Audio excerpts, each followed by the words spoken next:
అమ్మా నాన్న రెక్కలాడితేనే బుక్కెడు పువ్వరా, వాళ్ళ రెక్కల కష్టపు సెమట సుక్కల దారను నేనురా.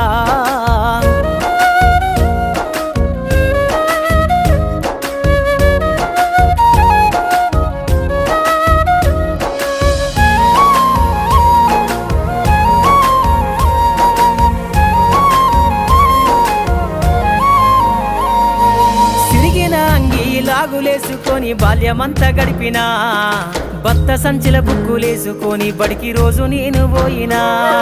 సిరిగిన అంగి లాగులేసుకొని బాల్యమంతా గడిపినా, బత్త సంచిల బుక్కులేసుకొని బడికి రోజు నేను పోయినా. అమ్మ నాన్న వాళ్ళ నెత్తురుని సత్తుగా జల్లయి నన్ను సాధిండ్రు, అమ్మ నాన్న వాళ్ళ నెత్తురుని సత్తుగా జల్లయి నన్ను సాధిండ్రు. రెండు చేతుల్లో ఒడిసిన పొక్కుల బాధను గుండెల్లో దాసుకుండ్రు.